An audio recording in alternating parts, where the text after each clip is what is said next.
चुनाव संपन्न हुए, उसके परिणाम भी आए, कल सरकार भी बन गई। ये सब हो गया, लेकिन उसकी चर्चा अभी तक चलती है। चुनाव लड़ने में भी एक मर्यादा होती है, उस मर्यादा का पालन नहीं हुआ। अब 1 साल से मणिपुर शांति की राह देख रहा है, उसके पहले 10 साल शांत रहा, देके उसका विचार करना ये कर्तव्य है। चुनाव संपन्न हुए, उसके परिणाम भी आए, कल सरकार भी बन गई। ये सब हो गया, लेकिन उसकी चर्चा अभी तक चलती है। जो हुआ वो क्यों हुआ, कैसे हुआ, क्या हुआ, ये अपने देश के प्रजातांत्रिक तंत्र में प्रति 5 वर्ष होने वाली घटना है, होती है। उसके अपने नियम है, डायनेमिक्स है, उसके अनुसार होता है। अपने देश के संचालन के लिए कुछ निर्धारण करने वाला वो प्रसंग है, महत्वपूर्ण है। लेकिन हम चर्वित-चर्वण करते रहे, इतना महत्वपूर्ण क्यों है? समाज ने अपना मत दे दिया, उसके अनुसार सब होगा। क्यों, कैसे, इसमें संघ के हम लोग नहीं पढ़ते। हम अपना कर्तव्य करते रहते, लोकमत परिष्कार का प्रतिवर्ष करते हैं, प्रति चुनाव में करते हैं, इस बार भी किया है। चुनाव प्रचार की या चुनाव में जो होता है उसकी बात ऐसी है, वास्तव में तो प्रजातंत्र की अनिवार्य आवश्यक प्रक्रिया है और उसमें 2 पक्ष रहते हैं, इसलिए स्पर्धा रहती है। स्पर्धा रहती है तो दूसरे को पीछे करने का, स्वयं को आगे बढ़ाने का काम होता ही है, होना ही चाहिए।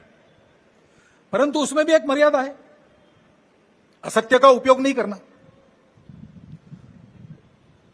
चुने क्यों जा रहे लोग संसद में जाएंगे, बैठकर अपने देश को चलाएंगे, सहमति बनाकर चलाएंगे। हमारे यहां तो परंपरा सहमति बनाकर चलने की है। जिस प्रकार ये बातें हुई, जिस प्रकार एक दूसरे को लताड़ना हुआ, जिस प्रकार प्रचार के दौरान हमारे करने से समाज में मनमुटाव बढ़ेगा, 2 गठ बटेंगे, आपस में शंका संशय उत्पन्न होगा, इसका भी ख्याल नहीं रखा गया और विनाकारण संघ जैसे संगठनों को भी उसमें खींचा गया। टेक्नोलॉजी का सहारा करके असत्य बातें परोसी गई, नितांत असत्य। क्या शास्त्र का, विज्ञान का, विद्या का यह उपयोग है? सज्जन विद्या का यह उपयोग नहीं करते। विद्या विवादाय ये खलस्य, ऐसा कहा है।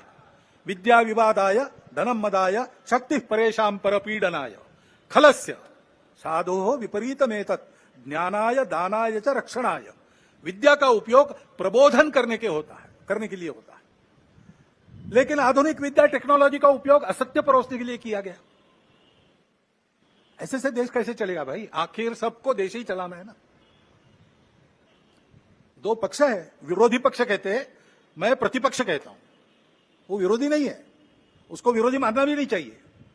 वो प्रतिपक्ष है, वो एक पहलू उजागर कर रहा है, उसका भी विचार होना चाहिए। ऐसा जब चलना है तो चुनाव लड़ने में भी एक मर्यादा होती है।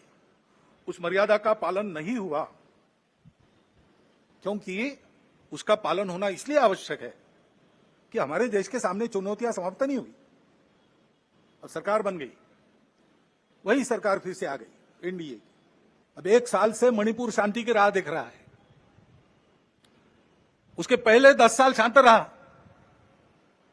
पुराना गन कल्चर समाप्त हो गया ऐसा लगा, और अचानक जो कलह वहां पर उपज गया या उपजाया गया, उसकी आग में अभी तक जल रहा है, त्राही त्राही कर रहा है। कौन उस पर ध्यान देगा? प्राथमिकता देके उसका विचार करना ये कर्तव्य है। स्पर्धा रहती है तो दूसरे को पीछे करने का, स्वयं को आगे बढ़ाने का काम होता ही है, होना ही चाहिए। इस प्रकार ये बातें हुई, जिस प्रकार एक दूसरे को लताड़ना हुआ, प्रकार प्रचार के दौरान हमारे करने से समाज में मनमुटाव बढ़ेगा, 2 गठ बटेंगे, आपस में शंका संशय उत्पन्न होगा, इसका भी ख्याल नहीं रखा गया। चुनाव लड़ने में भी एक मर्यादा होती है, उस मर्यादा का पालन नहीं हुआ। अब 1 साल से मणिपुर शांति की राह देख रहा है, उसके पहले 10 साल शांत रहा, देके उसका विचार करना ये कर्तव्य है। चुनाव संपन्न हुए, उसके परिणाम भी आए, कल सरकार भी बन गई। ये सब हो गया, लेकिन उसकी चर्चा अभी तक चलती है। जो हुआ वो क्यों हुआ, कैसे हुआ, क्या हुआ, ये अपने देश के प्रजातांत्रिक तंत्र में प्रति 5 वर्ष होने वाली घटना है, होती है। उसके अपने नियम है, डायनेमिक्स है, उसके अनुसार होता है। अपने देश के संचालन के लिए कुछ निर्धारण करने वाला वो प्रसंग है, महत्वपूर्ण है। लेकिन हम चरविचरवण करते रहे, इतना महत्वपूर्ण क्यों है? समाज ने अपना मत दे दिया, उसके अनुसार सब होगा। क्यों कैसे इसमें संघ के हम लोग नहीं पढ़ते।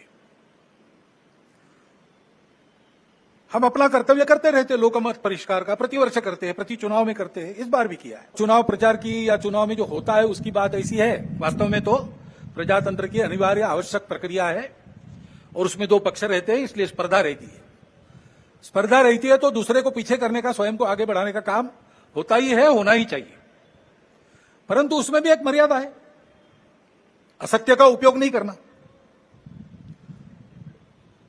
चुने क्यों जा रहे लोग संसद में जाएंगे, बैठकर अपने देश को चलाएंगे, सहमति बनाकर चलाएंगे। हमारे यहां तो परंपरा सहमति बनाकर चलने की है। जिस प्रकार ये बातें हुई, जिस प्रकार एक दूसरे को लताड़ना हुआ, जिस प्रकार प्रचार के दौरान हमारे करने से समाज में मनमुटाव बढ़ेगा, दो गठ बटेंगे, आपस में शंका संशय उत्पन्न होगा, इसका भी ख्याल नहीं रखा गया और विनाकारण संघ जैसे संगठनों को भी उसमें खींचा गया। टेक्नोलॉजी का सहारा करके असत्य बातें परोसी गई, नितांत असत्य। क्या शास्त्र का, विज्ञान का, विद्या का यह उपयोग है? सज्जन विद्या का यह उपयोग नहीं करते। विद्या विवादाय, ये खलस्य, ऐसा कहा है, विद्या विवादाय धनम मदाय शक्ति परेशान परपीडनाय खलस्य साधो विपरीतमेतत् ज्ञानाय दानाय च रक्षणाय। विद्या का उपयोग प्रबोधन करने के लिए होता है, लेकिन आधुनिक विद्या टेक्नोलॉजी का उपयोग असत्य परोसने के लिए किया गया। ऐसे से देश कैसे चलेगा भाई? आखिर सबको देश ही चलाना है ना। दो पक्ष है, विरोधी पक्ष कहते हैं, मैं प्रतिपक्ष कहता हूं। वो विरोधी नहीं है, उसको विरोधी मानना भी नहीं चाहिए। वो प्रतिपक्ष है, वो एक पहलू उजागर कर रहा है, उसका भी विचार होना चाहिए। ऐसा जब चलना है तो चुनाव लड़ने में भी एक मर्यादा होती है। उस मर्यादा का पालन नहीं हुआ, क्योंकि उसका पालन होना इसलिए आवश्यक है कि हमारे देश के सामने चुनौतियां समाप्त नहीं हुई। अब सरकार बन गई, वही सरकार फिर से आ गई, एनडीए। अब 1 साल से मणिपुर शांति की राह देख रहा है। उसके पहले 10 साल शांत रहा,